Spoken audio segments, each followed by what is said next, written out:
నీ సాక్షిగా.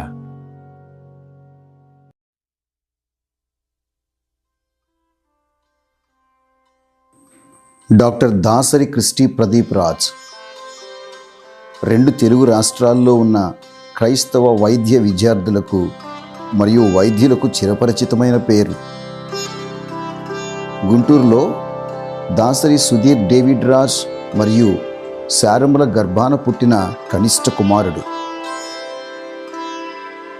చిన్న వయసు నుండి చురుకైన వానిగా, తెలివైన వానిగా, మృదు స్వభావిగా అందరిచే ఎంతో ప్రేమించబడ్డాడు.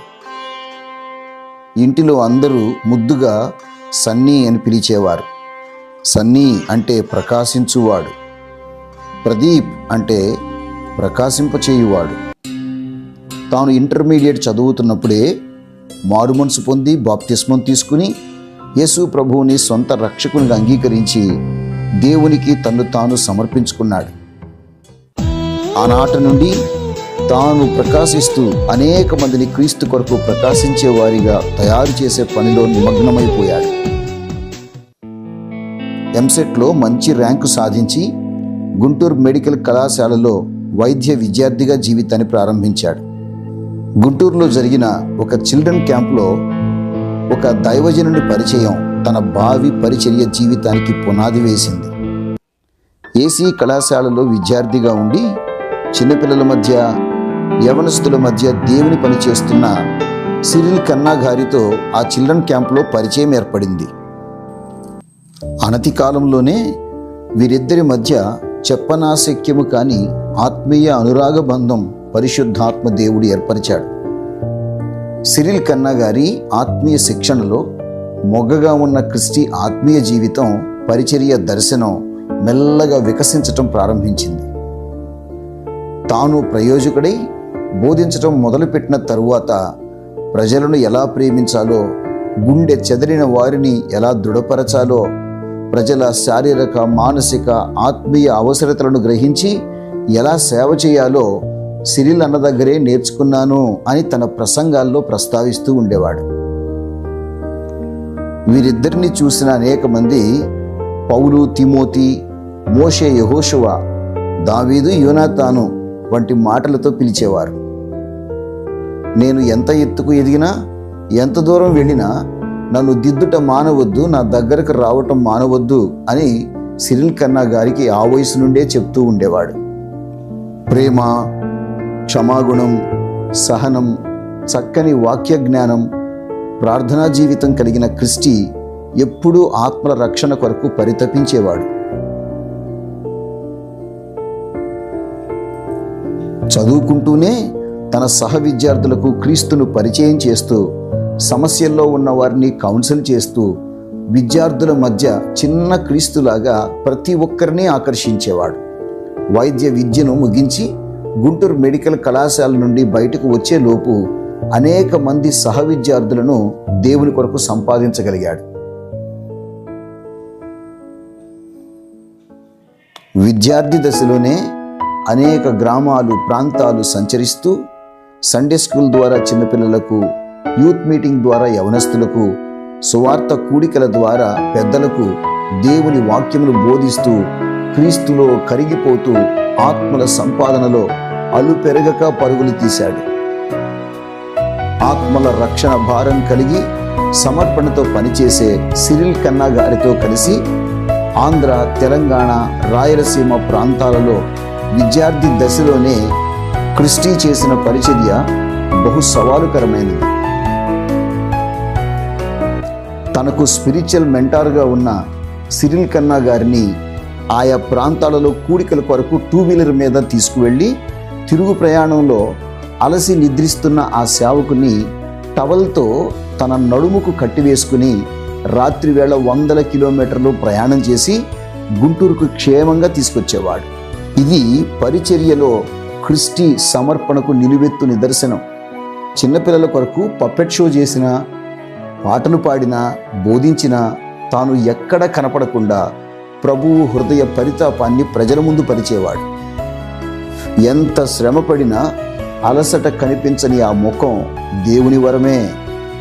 వైద్య విద్యార్థుల మధ్య అప్పటికే విస్తృతంగా పరిచర్య చేస్తున్న సహ విద్యార్థిని డాక్టర్ రమ్యశ్రీని దైవ చిత్తానుసారంగా వివాహం చేసుకుని వైవాహిక జీవితాన్ని ప్రారంభించాడు.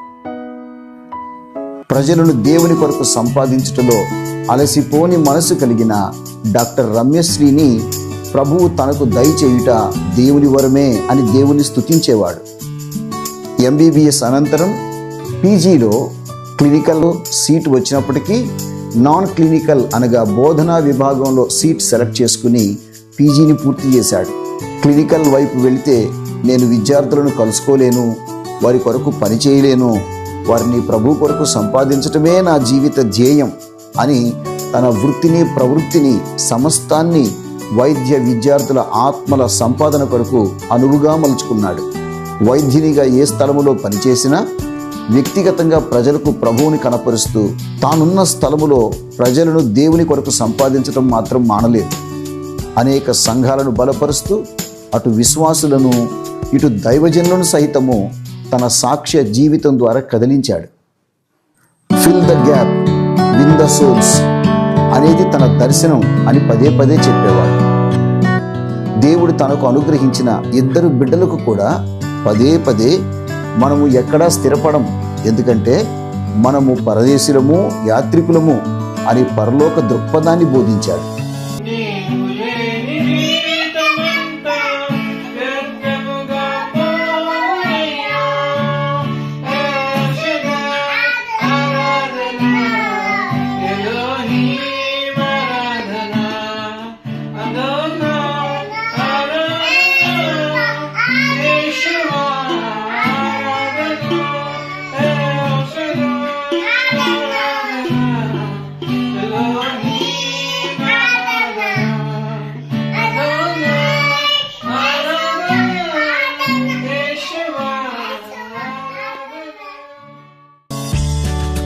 Evangelical medical fellowship of India EMFIలో ముఖ్య సభ్యునిగా ఉంటూ వైద్య విద్యార్థులను రక్షణలోకి నడిపించడం ద్వారా భారతదేశంలో మిషనరీ వైద్యులను తయారు చేసి అనేక ప్రాంతాల్లో వైద్యము ద్వారా ప్రభువు ప్రేమను ప్రజలకు పంచటం అనే దర్శనంలో తన చివరి శ్వాస వరకు కరిగిపోయిన మౌన శ్రామికుడు డాక్టర్ క్రిస్టీ ప్రదీప్ రాజ్. ముఖ్యమైన 4 విషయాలు ప్రభు తన గుండెల్లో ఉంచిన దర్శనం అని చెప్పేవాడు. మొదటిగా వైద్య విద్యార్థులను రక్షణలోనికి నడిపించుట. రెండవదిగా వారిని క్రీస్తుకు శిష్యులుగా తయారు చేయుట. మూడవదిగా ఆత్మీయ పరిపక్వత కలిగిన విద్యార్థులను మెడికల్ కళాశాలల్లో క్రిస్టియన్ మెడికల్ స్టూడెంట్స్ ఫెలోషిప్స్ లేని చోట లేక బలహీనంగా ఉన్న చోట కొత్త ఫెలోషిప్స్ను ప్రారంభించుట, ఉన్న వాటిని అభివృద్ధి చేయుట. నాలుగవదిగా సమర్పణ కలిగిన వైద్యులను అణగారిన ప్రజల మధ్య పనిచేయుచున్న మిషన్ హాస్పిటల్స్లో మిషనరీ వైద్యులుగా పంపుట కొరకు సిద్ధపరచుట. తమ ఇంటిని ఓపెన్ హోమ్గా మార్చి ఎందరో విద్యార్థులకు ఆశ్రయమిచ్చి దేవుని ప్రేమను వారికి పంచి తమ్మును తాము క్రీస్తు కొరకు ఖర్చు చేసుకున్న దంపతులు doctor Christy Pradeep Raj, doctor Ramyasri. వారు ఏ పట్టణంలో ఉన్నా ఇంటిని అద్దెకి తీసుకునేటప్పుడు పెద్ద హాల్ ఉండే ఇల్లు తీసుకునేవాడు క్రిస్టీ. అంత పెద్ద హాల్ ఎందుకని అడిగితే, దేవుడు నాకు ఇచ్చిన పిల్లలందరూ ఉండటానికి సౌకర్యం కావాలి కదా అనేవాడు.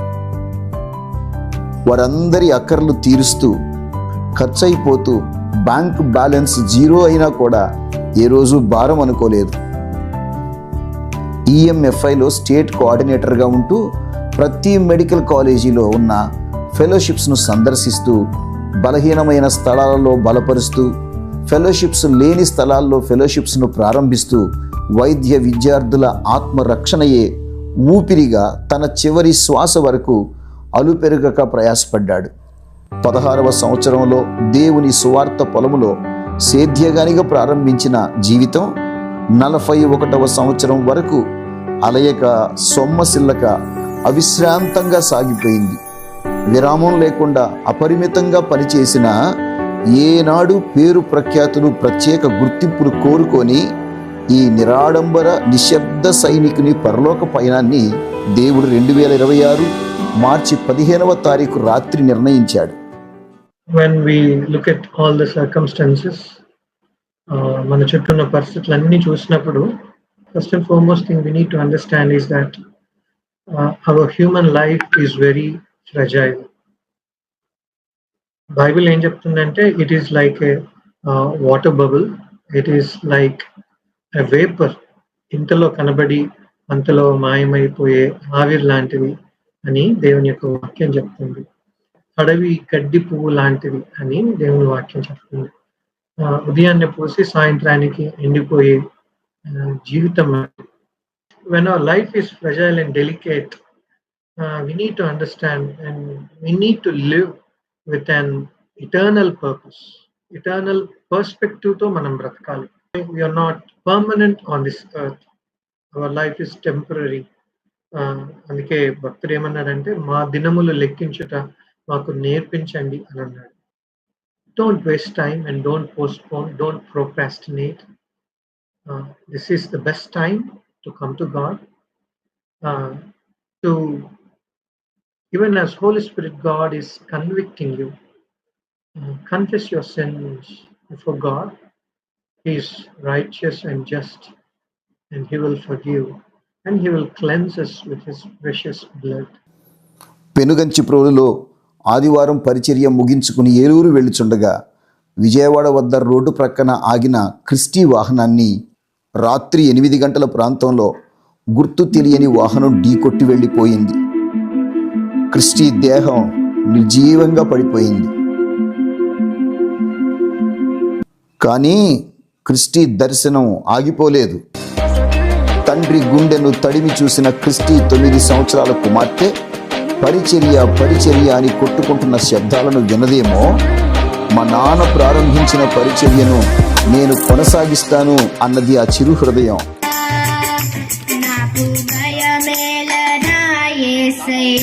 క్రిస్టీ వెలిగించిన ఎన్నో దీపాలు మరెన్నో దీపాలను వెలిగించటానికి త్యాగంతో అడుగులు ముందుకు కదుపుతున్నాయి. తను తాను దేవుని కొరకు అరిగించుకుని కరిగించుకుని పానార్పణముగా ప్రభు సన్నిధిలో పోయబడిన ఈ యవ్వన సేవకుని జీవితం ఇప్పుడు అనేక మంది యవనస్తుల హృదయాలను పరిచర్య కొరకు సవాలు చేస్తుంది. ఇప్పుడు క్రిస్టీ ప్రదీప్ రాజ్ ఒక వ్యక్తి కాదు, ఒక దర్శనంగా ప్రతి గుండెను తాకుతున్నాడు. ప్రభువు సన్నిధిలో ఆత్మల రక్షణ కొరకు పానార్పణముగా పోయబడిన ఈ యవ్వన సేవకుని జీవితాన్ని ఆలకిస్తున్న ఓ ప్రియ దేవుని బిడ్డ, దేవుని కొరకు కాగలవా నీవు మరో క్రిస్టీ?